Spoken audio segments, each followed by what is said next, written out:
Ever tried getting everyone to agree on, say, where to order pizza from? Now imagine trying to get billions of people to agree on the best way to run a society. Yeah, Darn. it's a challenge, isn't it? Reaching universal agreement on big political ideas is incredibly tough. Exactly. It's like different operating systems trying to run the same complex program. Well, welcome to this deep dive. It's designed for you, the learner, and we're aiming to unpack some big political ideas clearly without you feeling overwhelmed. Today, our source material is John J. Mearsheimer's book, The Great Delusion, Liberal Dreams and International Realities. We're going to explore how liberalism interacts with, well, other major forces like nationalism and realism. Think of it as lifting the hood on these big isms. It's definitely a scholarly book, but our mission here is to pull out the key insights. See how they connect, how they clash, and what it all means for the real world. Right. We want to understand what liberalism is all about. Its assumptions about people, human nature. Where does it collide with nationalism or Yeah. realism? And what does all this theory look like when it actually hits the ground? Before we jump in, though, it's kind of interesting how long Mearsheimer's been thinking about this stuff. Oh, yeah. He mentions a political theory seminar he took way back in 1976. Apparently, he still uses those notes. Wow, that's commitment. Shows how foundational these ideas are for him. Definitely. And he's quick to credit lots of people, colleagues, and thinkers who helped shape the arguments in the book. So these ideas have been through the ringer, debated quite a bit. Okay, so let's get into it. This term political liberalism, what does Mearsheimer actually mean by that? Well, at its absolute core, he defines it as being intensely individualistic. It really prizes the idea of inalienable rights. Inalienable rights, meaning Rights that every single person has just by virtue of being human. Doesn't matter where you're born, who you are. And this belief naturally leads to universalism. universalism, Yeah. the idea that these rights should apply everywhere. Exactly. That they should be recognized and protected for everyone globally. Okay, individual rights, universal vision. Got it. Now, you also mentioned progressive liberalism earlier. How does that fit in? Right. So Mearsheimer argues that when we look at liberalism in practice today, it's almost always this progressive type. Why is that? Largely because modern states are just so involved in, well, what he calls social engineering, actively trying to shape society. Social engineering, like what? Think about big government programs promoting certain social goals, pushing for what are called positive rights, like maybe universal health care or specific education reforms. It's very hands-on, As opposed to? as opposed to a more hands-off approach, sometimes called modus vivendi liberalism, which would prefer a smaller state, less intervention. But that version, Mearsheimer says, has mostly been overtaken by the demands of the modern interventionist state. So, for our own discussion, when we say liberalism, we're mostly talking about this active, interventionist, progressive kind. Pretty much, yeah. That's the dominant form in the real world today. Okay. So, what does this kind of liberalism assume about us, about human nature? Well, it tends to emphasize our individuality, our capacity to reason, although Mearsheimer himself thinks it downplays just how social we really are. Okay. And what about finding agreement? A key liberal assumption is that we can't really use reason alone to agree on one single definition of the good life. People just have different values, different goals. Which feels true, doesn't it? I mean, just try getting consensus on anything online. Precisely. Now, Mearsheimer contrasts that with his own view. He sees us as profoundly social creatures, but with maybe more limited abilities to use pure reason to settle those really big fundamental questions. Limited reason when it comes to the big stuff. Yeah, especially about how to live, how society should be organized. And this, he thinks, inevitably leads to disagreements and potentially conflict. He quotes someone, right, about never meeting men in general. Ah, yes, Joseph de Maistre. The quote is something like, "I have seen Frenchmen, Italians, Russians, but as for man, I declare I have never met him." It highlights how important our specific identities and differences are. So it's acknowledging that our backgrounds, our groups, they really shape us, and pure reason might not bridge all those differences. Exactly. Mearsheimer boils his own view down to two simple assumptions about us. First, we can reason, impressively so, but it has limits, especially on those fundamental questions. And second, Second, survival is our primary goal as individuals. We want to stay alive. okay, reason has limits, survival is key. How do these different takes on human nature, the liberal view versus Mearsheimer's, how does that actually matter? Well, if you fundamentally can't agree on the basics, what's right, what's just, how to organize things, those disagreements can get really serious. Right. They can create fear. They can even lead to violence, not just between people, but between whole societies. Okay, deep disagreements can spark conflict. Makes sense. Yeah. Now let's bring in another big player, nationalism. How does liberalism stack up against nationalism? Oh, this is a major clash, a really fundamental one. Liberalism, like we said, focuses on the individual, me. Nationalism, it puts the nation, that shared group identity, first, the collective we. So individual versus group right at the core. Exactly. That's the central tension. One prioritizes me, the other prioritizes us. It's baked right in. And I bet that affects how they see rights, too. Absolutely. Liberalism argues for universal, inalienable rights, rights you have just because you're human. Nationalism often takes a more particularistic view. Particularistic, meaning? Meaning rights aren't always seen as inalienable, and often the rights and interests of your own nation, your fellow citizens, come first before outsiders. Mearsheimer stresses that, realistically, most people globally are more concerned about their own nation. Yeah, that feels intuitive. People generally feel more connected to their own community. What Yeah. about controlling your own affairs? Self-determination. Huge for nationalism. Nations fiercely believe in their right to run their own show without outside interference. And this clashes directly with that interventionist tendency in liberal foreign policy. The liberal hegemony idea you mentioned. Exactly. The idea that powerful liberal countries should, or even must, actively promote liberalism and democracy elsewhere. I remember the arguments around the Iraq War in 2003. Lots of talk about spreading democracy then. That's a prime example. George W. Bush's speeches at the time really showcased that drive. He talked about liberty being the design of nature, something for all mankind. It was a very clear expression of that ambition to spread liberalism. So nationalism's desire to be left alone versus liberalism's drive to intervene, a definite conflict zone. Okay, what about realism, this sort of power politics school of thought? How does liberalism interact with that? It's interesting because they actually start with some common ground about the world. Really? Like what?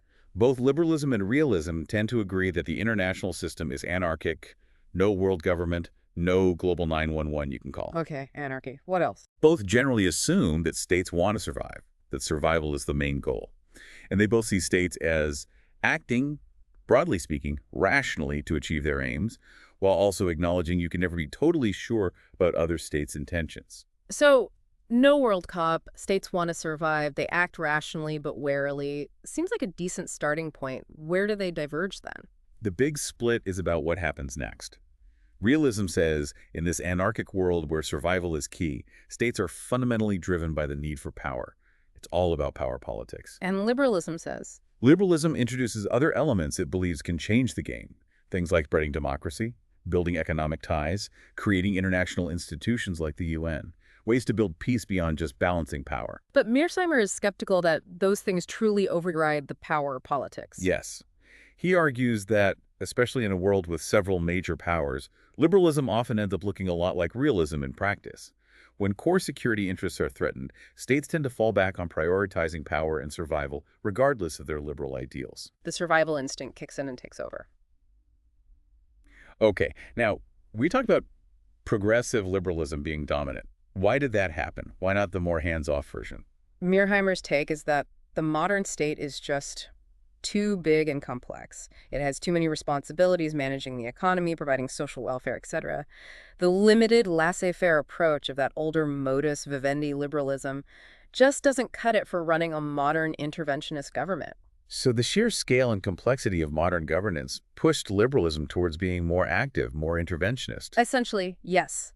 The practical demands of governing kind of forced its hand, leading to the dominance of progressive liberalism. It feels like there's a tension within liberalism itself about the state. Oh, absolutely. It's a core dilemma. Liberals see the state as necessary, right? You need it for order, to protect rights. Sure. But they're also dumply suspicious of state power. They know the state can easily become the biggest threat to individual freedom. Judith Shklar said the main fear limiting freedom comes from governments. Even Thomas Paine called government a necessary evil. A necessary evil. Needs constant watching them. Okay, going back to those deep disagreements we can't easily reason our way out of, how does liberalism try to handle that? It puts a lot of faith in reason and discussion, doesn't it? It really does.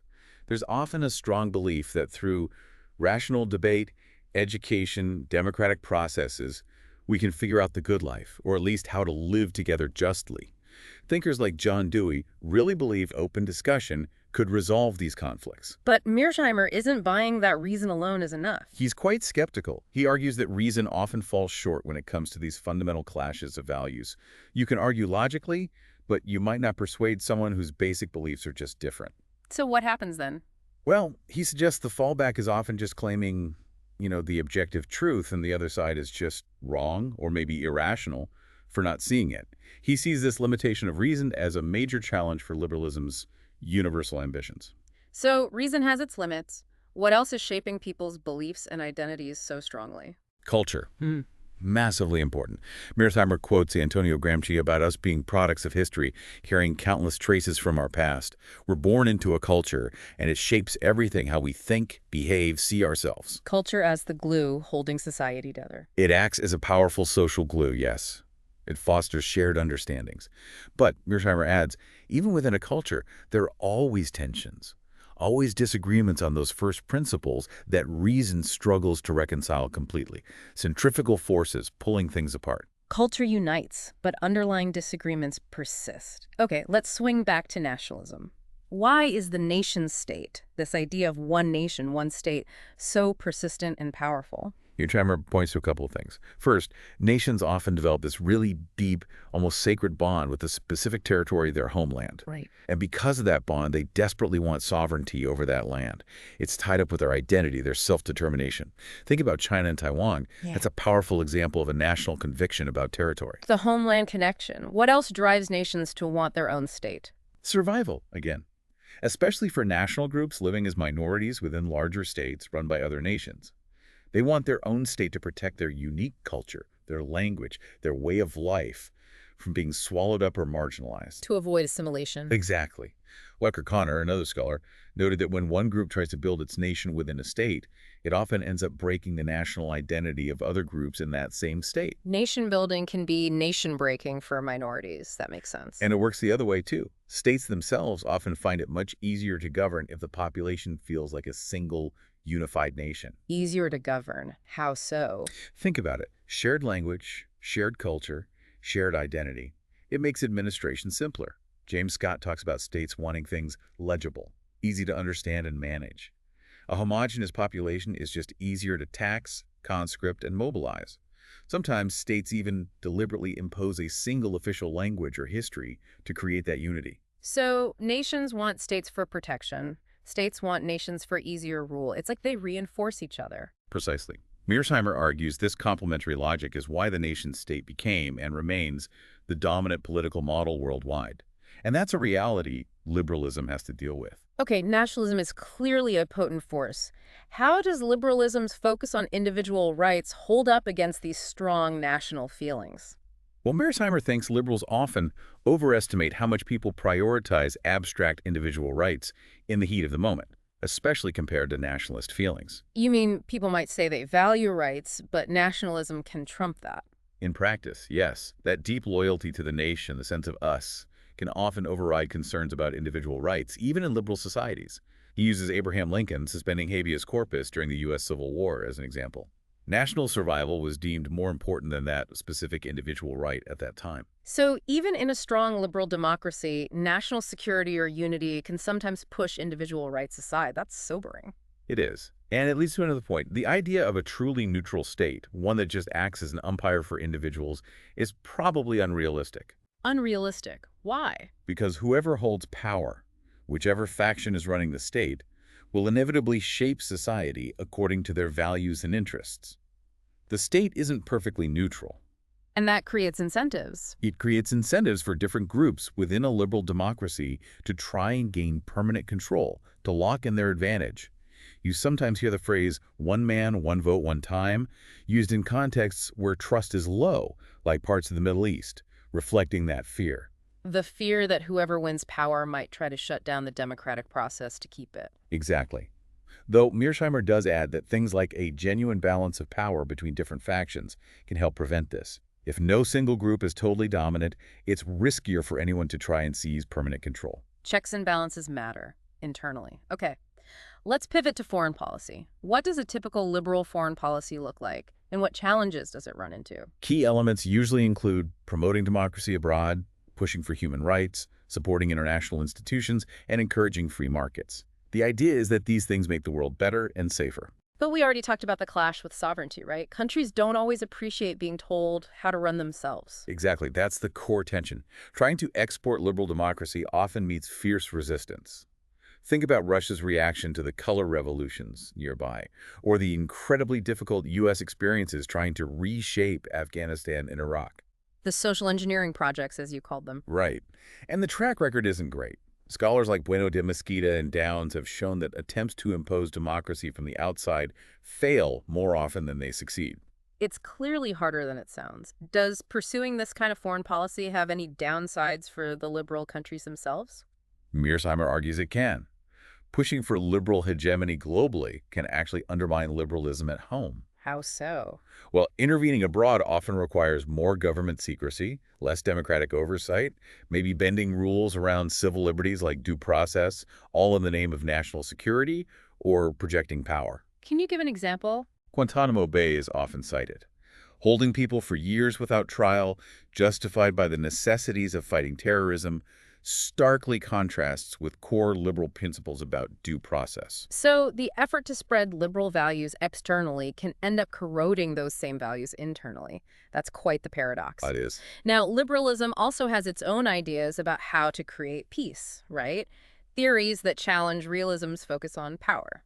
Yes, definitely. There are three main ones usually discussed. First, the democratic peace theory, the idea that democracies don't fight each other. Okay, that's it. Second, economic interdependence, the theory that countries deeply tied together economically won't fight because it would hurt them both too much. Makes sense. And third, International institutions, the belief that organizations like the UN can manage conflict and foster cooperation. so democracy, money, and international rules as paths to peace. That's the hope.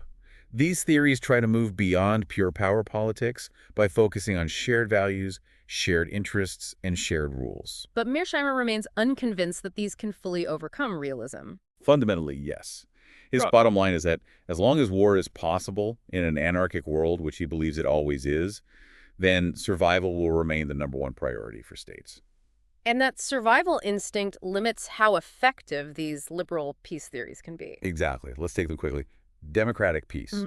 Mearsheimer says, sure, democracies rarely fight each other, but they definitely fight non-democracies. And even democracies can prioritize security over norms when they feel threatened. Okay.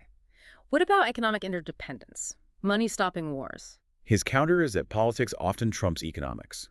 If states feel their vital security interests are on the line, they might go to war, even if it's economically damaging. World War I is the classic tragic example. Highly interdependent economies still plunged into conflict. Right. And international institutions, the UN and others. Mearsheimer sees them as useful for cooperation on secondary issues, but argues they lack real enforcement power against major states. Powerful countries will often ignore or bypass the rules when their core interests conflict with them. There's no global authority to make them comply.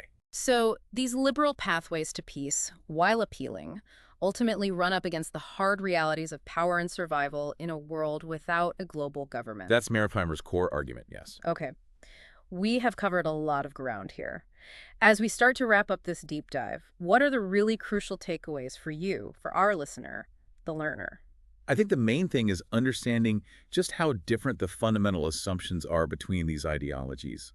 Liberalism, focusing on the individual universal rights, it operates from a totally different starting point than nationalism, with its focus on the collective nation. Or realism, which keeps bringing it back to power and security in an anarchic world. Exactly. And these aren't just abstract ideas. They are real, powerful forces shaping how countries behave and interact every single day. And it seems liberalism, for all its emphasis on rights and cooperation, faces some really persistent challenges from that nationalist loyalty and the basic logic of power politics. Absolutely. Yeah. Which kind of leaves us and you with a big question to think about. Given that it's so hard to get universal agreement on basic values, and given how powerful nationalism and security fears remain, how do we navigate this world? How should states and even individuals act when faced with such fundamentally different ways of seeing things? Yeah, what does it mean for trying to cooperate internationally, for trying to build a more peaceful, maybe more just world order? It's complex. There are no easy answers, that's for sure. Yeah. But thinking about these underlying tensions, these different logics, is crucial. Definitely something to mull over and maybe even dig deeper into Mearsheimer's book if you're intrigued.